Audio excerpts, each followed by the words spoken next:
du 6 décembre 2020, plus que 48 heures avant la fin de la campagne électorale. L'heure est au dernier réglage à l'antenne départementale d'Elekam du Mfundi dans le centre. Nous irons prendre les dernières nouvelles de ce côté.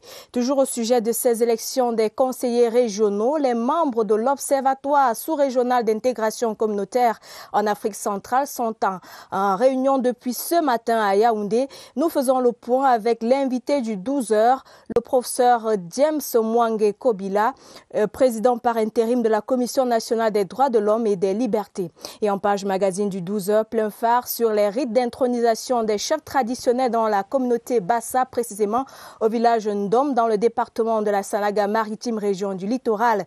Découverte à suivre en fin de journal. Voilà pour les titres.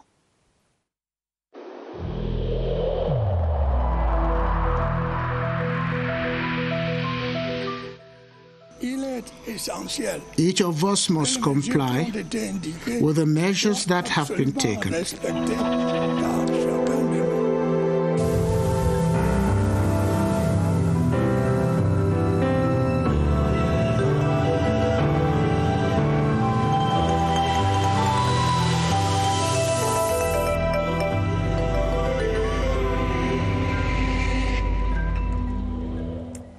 And we begin in politics. Election observers from 6 countries in Central Africa are currently upgrading their skills in carrying out this mission during the December 6th regional council elections.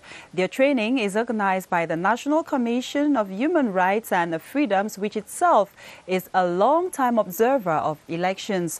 The commission's president, Professor James Mwange Kobila, opened the training session a couple of minutes ago here in Yaoundé, and the whole idea is to promote democratic elections. The observers being trained come from a network of election observers in the Central African sub-region.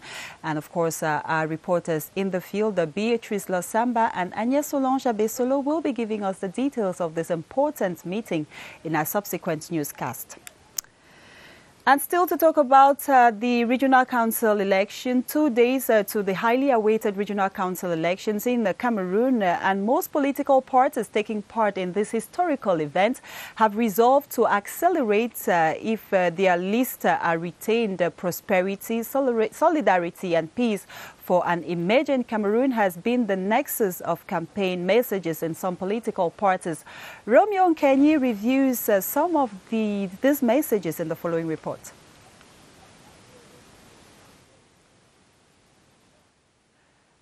We may be having this report in this newscast. Maybe we go in the French language. Sidouane Monkam, you're taking us to this very important meeting of election observers in the country. Naturellement, Diane Gasson, nous parlons des élections des conseillers régionaux le 6 décembre 2020. Les membres de l'Observatoire d'intégration communautaire en Afrique centrale sont en formation depuis ce matin à Yaoundé. Il est question de les outiller sur les techniques d'observation pour faire d'eux des observateurs électoraux en vue des élections du 6 décembre. Les travaux ont été ouverts il y a quelques instants seulement par le président par intérim de la Commission des droits de l'homme et des libertés, le professeur James Mwange Kobila, que nous recevrons en posture d'invité au cours de ce journal. Et à 48 heures des régionales 2020, allons voir les derniers réglages à l'antenne départementale d'Elections Cameroun du Mfundi, ici à Yaoundé, où 428 électeurs sont attendus dans 5 bureaux de vote dimanche. Le point dans ce reportage de Augustin Guizana. Matinée intense à Elekam, antenne départementale du Mfundi à Yaoundé. Des électeurs procèdent au retrait de leur carte qui leur ouvre la porte des bureaux de vote dimanche. En tant que chef traditionnel de 3e degré du village Kondengui, je suis très fier que je puisse avoir récupéré ma carte et pour exprimer le vote de dimanche. Sur les 428 cartes d'électeurs, seule une dizaine restent en souffrance. Mais des dispositions sont prises ici. Dans le Mfundi, 2 partis politiques, à savoir le RDPC et le FDC, sont en compétition. 2 listes sont en lice dans la catégorie des représentants du commandement traditionnel.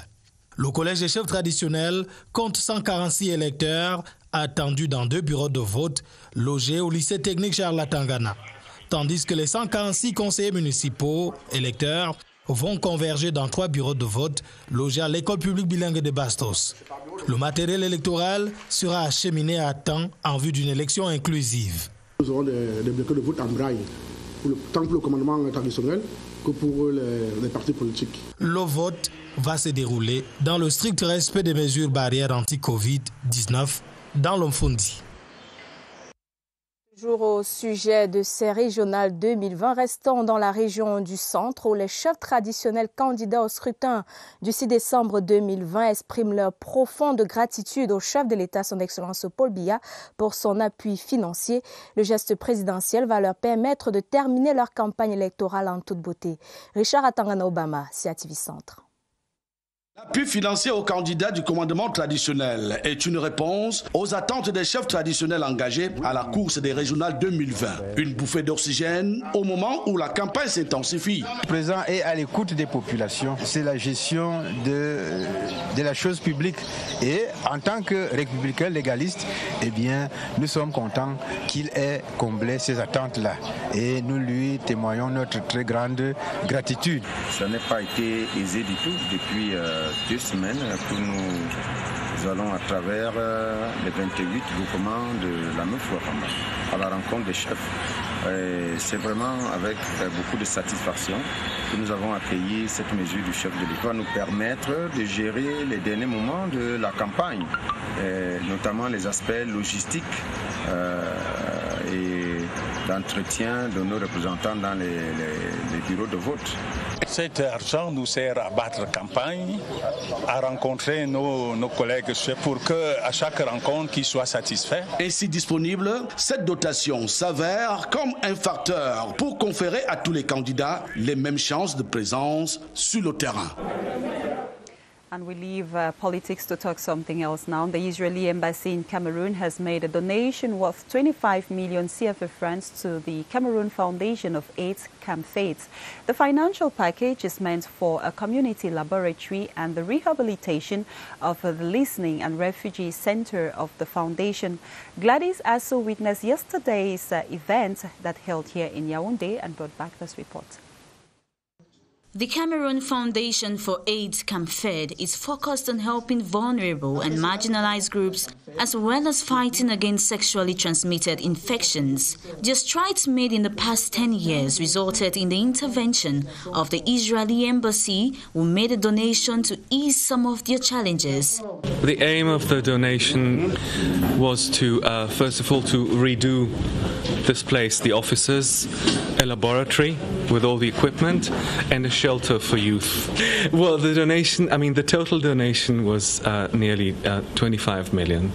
Since 2014, the association put in place a reception and refuge center, which records an average visit of 5,000 persons per year. The donation, therefore, improves their services. Camp Fed will continue to do his work. The good news is that actually many beneficiaries could come here and have the services free. The rehabilitated centers have got an equipped laboratory, 7 offices, 3 stores, 5 bedrooms, a kitchen, 2 bathrooms and waiting halls.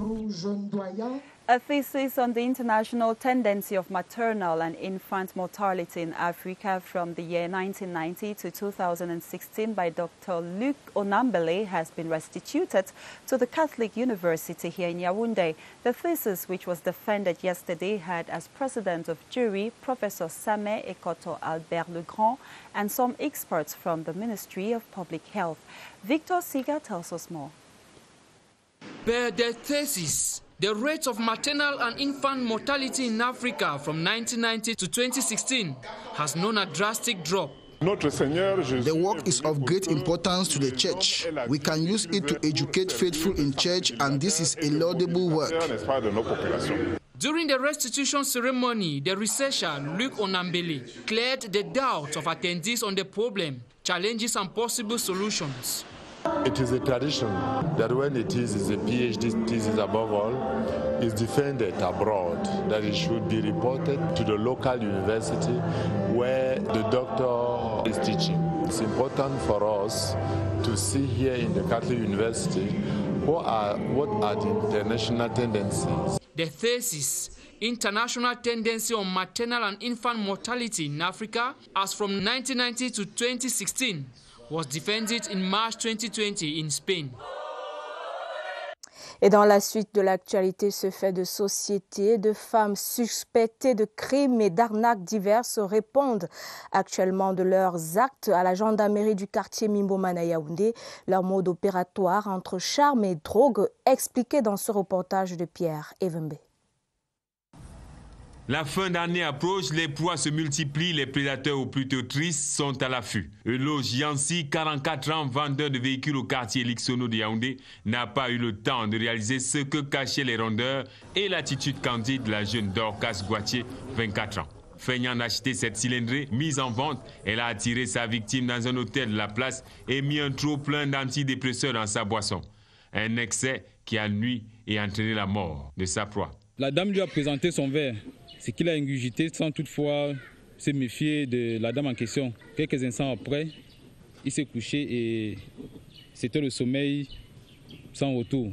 Nous avons mené une opération et nous avons pu appréhender les 3 suspects. Les fins limites, la brigade de recherche de la compagnie de gendarmerie de Yaoundé 1 ont pu mettre la main sur le suspect, sa complice et cet homme qui a déplacé le véhicule pour une éventuelle vente à Douala. Et avec l'argent, elle comptait s'enfuir pour l'Europe.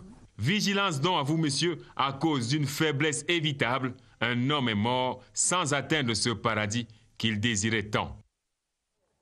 Et comme annoncé en début du journal, mesdames, messieurs, place à l'invité du 12h, le professeur James Mwangue, intérim de la Commission nationale des droits de l'homme et des libertés. Il intervient à la faveur de la session de formation des observateurs électoraux de la CEMAC, ouverte ce matin à Yaoundé, entretien mené par Agnès Solange à Bossolo.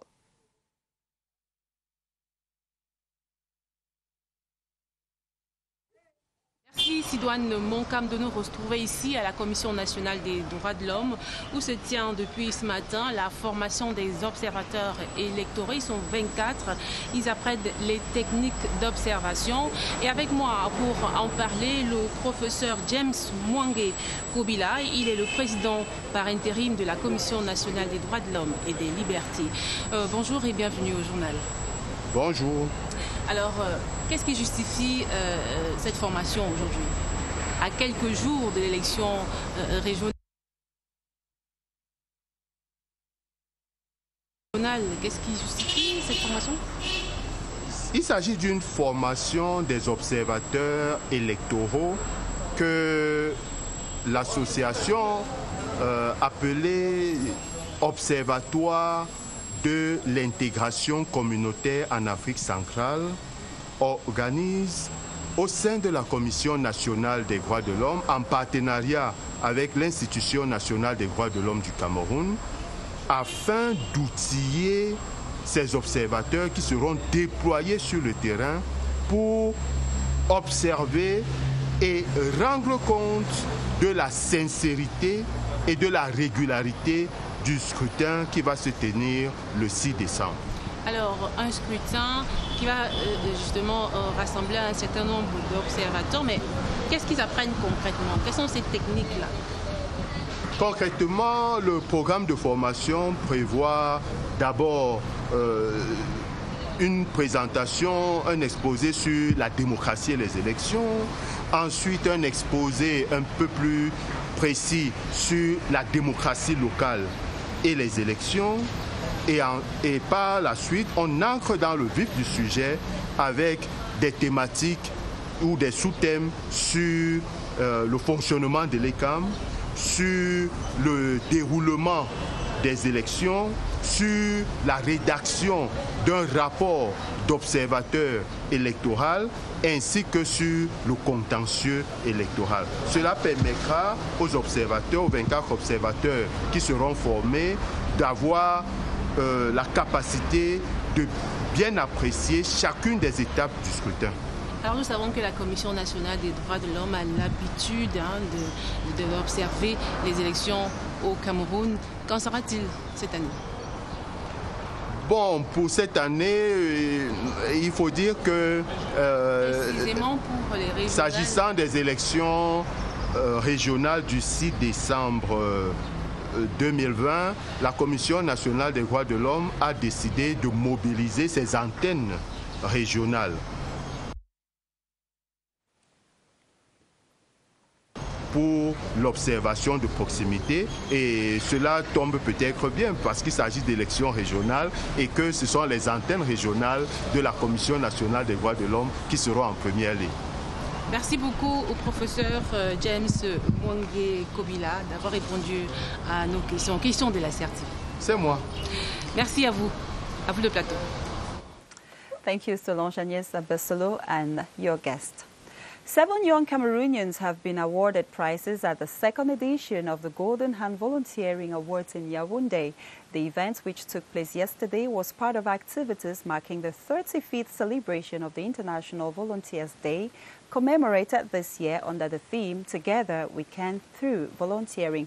Minister Mununa Futsu of Youth Affairs and Civic Education, while chairing the event, encouraged young Cameroonians to contribute to the country's emergence.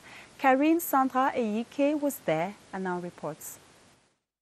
Out of the 27 volunteers that are committed to developing their country towards emergence in 2035, the selflessness of 7 of them were rewarded. My project is called Water of Life. I'm working with the Mayor and the Women Association. We help them to develop their project with the water. So in the Fano, mainly in Dagala, you also have Muturwa, where we did the project. We have a lot of work with Women's Day. We raise also awareness on women and child labor and also education. The idea of promotion by the Ministry of Youth Affairs and Civic Education is a government's will to encourage such initiatives in heightening social development. The role of the government is, first of all, to create a suitable environment for the promotion of volunteerism. That's what the government is doing through the putting in place the National Volunteering Program, which is on elaborating a law to promote that suitable environment for the development of volunteering. The Cameroon Golden Hand of Volunteering is an invitation to every young citizen to join the international community engaged in the construction of societies through voluntary.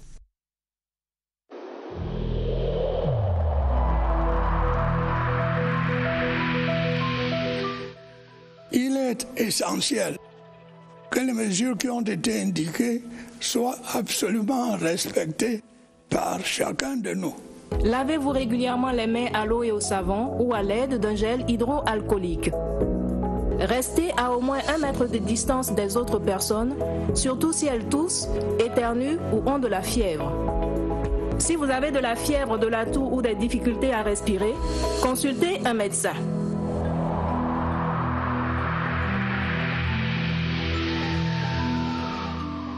Merci d'être avec nous sur la CRTV, mesdames, messieurs, dans la suite de ce journal. Ce message de condoléances du président de la République du Cameroun, son Excellence Paul Biya, à son Excellence Emmanuel Macron, président de la République française.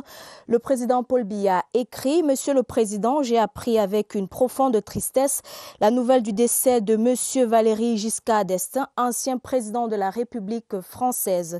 C'est assurément une perte immense pour la France à laquelle il était particulièrement attaché et pour l'Europe à la construction de laquelle il a tellement œuvré.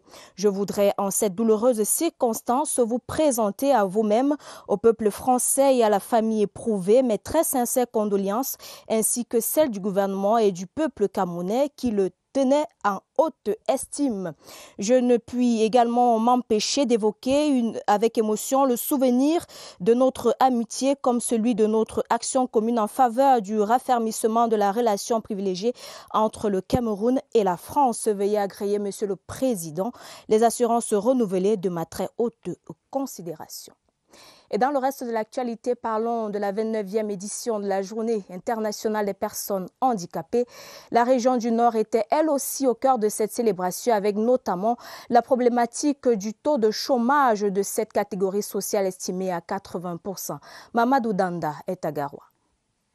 Dans la région du Nord, les personnes vivant avec un handicap font face au non-respect de leurs droits. Occasion pour nous donc de mobiliser toute la communauté pour avoir une oreille attentive à la situation des personnes handicapées, pour une politique plus inclusive, plus tolérante et plus solidaire. Dans son intervention, l'archevêque de Garoua, Faustin Ambassadjodo, relève que l'archidiocèse, à travers son programme Codas Caritas, œuvre pour le bien-être de ces personnes. Avec l'Union européenne et de CBM, le projet d'amélioration de l'accès des personnes vivant avec un handicap aux opportunités économiques et d'emploi est lancé. Nous avons opté pour une approche plus durable où nous voulons choisir, nous avons identifié des acteurs, des structures sur lesquelles nous allons travailler à leur transformation. Sourire aux lèvres, certaines personnes vivant avec un handicap ont reçu des appuis financiers. Cet appui va m'aider beaucoup à payer les choses dans mon salon de coiffure. Et je vous remercie beaucoup et je vous prie d'aller en avant comme ça toujours. Dans son discours, Mimban Laurent, représentant le gouverneur du Nord, a invité les populations à soutenir ces personnes vivant avec un handicap et à ces dernières de se battre pour subvenir à leurs besoins sans trop attendre des autres. Parlons de développement local. La commune de Biouha dans le Nyon et les régions du centre évaluaient les chantiers en cours dans cette circonscription administrative. Le maire Paul-Henri Ngué effectuait une descente sur le terrain, précisément sur les chantiers de la route cité municipale et le projet d'électrification de cette localité. Michel Renaud-Wandia était à Biouha. La commune de Biouha est un exemple patent de l'implémentation de la décentralisation grâce aux nombreuses réalisations en cours dans le cadre du transfert des compétences aux communes. Biouha est le fief et le bon élève en ce qui concerne le développement local. Une cité municipale qui attend la réception officielle. Biouha a connecté son dernier foyer au réseau électrique. On était dans la brousse, la forêt. Maintenant nous sommes aussi comme la ville. La visite des chantiers a permis à la délégation de détecter les urgences, comme sur ce pont qui connecte les arrondissements de Biouha et de Diban. Pour que ce point ne soit pas un point potentiel de rupture du trafic, nous avons pensé agir en urgence. L'entretien régulier des routes facilite la mobilité des ressources. Le problème de l'évacuation des produits agricoles qui était un casse-tête à Biouha, va être renvoyé au calendrier grec. Il fait véritablement bon vivre dans la commune de Biouha grâce à la décentralisation. Et la page magazine du 12h nous plonge dans les rites d'intronisation des chefs traditionnels dans la communauté Bassa, précisément au village Yob Yob, dans l'arrondissement de Ndom, département de la Sanaga-Maritime. Cette localité accueillait récemment son nouveau chef, Sa Majesté Isidore Nwaanak. Une cérémonie traditionnelle riche en émotions vécue par notre reporter. Étienne Pascal Azegue signe la page magazine du 12h.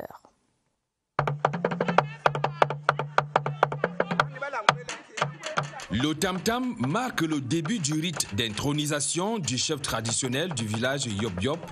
Nous sommes ici dans l'arrondissement de Ndom, département de la Sanaga-Maritime, région du littoral.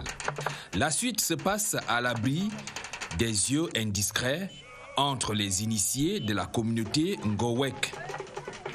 La sortie du camp des initiés est rythmée par la danse. Après le traditionnel, place à l'onction de l'autorité administrative. Elle est assurée ici par le sous-préfet de Ndom. Les patriarches Bambambok de la communauté villageoise de Yob Yob, les notabilités coutumières de Yob Yob, voici votre nouveau chef. Sa Majesté Isidore Nwaanak arbore fièrement ses attributs. Je tends la main à tous les villageois, les élites de la ville, de partout, qu'ensemble on se mette au travail. De rassembler tout le village. Yob Yob, c'est un beau village. Maintenir la tradition. Si ce n'est pas la tradition, on ne pourra pas s'en sortir. Tout ce qu'on met devant, c'est Dieu. Les populations de Yob Yob saluent leur nouveau monarque dans l'allégresse. Beautiful indeed. And we now talk sports to end this newscast. We are taking you to the southwest region where former separatist fighters at the DDR Center in Buea have concluded a 4-month football tournament whose objective was to inculcate the spirit of tolerance and social cohesion in them. The ex-combatants who come from different localities with diverse origins have been expressing gratitude to the officials of the center and the head of state for giving them another opportunity to get into mainstream social life. Guy Roger Nana from CRTV Southwest tells us more. Cameroon DDR football tournaments for peace has been a moment of fun and reintegration to many. Those competing were not just ex-combatants. We had gendarmes who had once been enemies to us. We played together with them. There is one thing I must appreciate the head of state for. At least our lives are safe. We have changed, as you can see. If I should show you my photo while I was in Lebialam, here an Amber boy, and my photo now, you will know that there is really that transformation. This competition was started last year, and the main idea behind it was to inculcate in the returnees a sense of fraternity, of love, tolerance, peaceful coexistence, and of course to prepare them for their reinsertion into society. CNDDR for Peace FC received their trophy from the hands of the Inspector General at the Southwest Governor's Office after their 2-1 victory over Bostal Institute for Peace FC. However, the center as a whole won the challenge of instilling peace, love and unity into these converted sons and daughters of the United Republic of Cameroon. And that's the package we prepared for you this midday. Thanks so much for your kind attention. Meet the weekend teams from tomorrow. Well, on Monday, I'll be back, God willing, with Sidoine Moncam. Sidoine, do have a beautiful weekend ahead. Très bon week-end à vous, Dan Gassa. Mesdames, Messieurs, très bon week-end à vous et à bientôt sur la CRTV.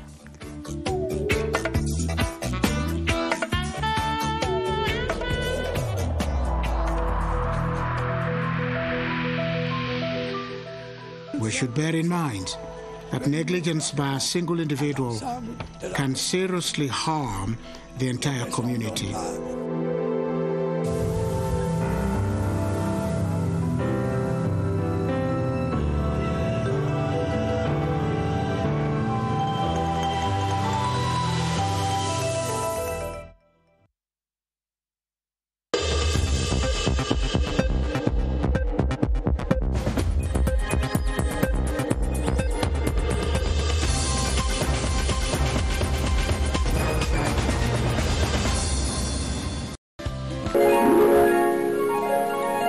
CRTV News, ici, toute l'info.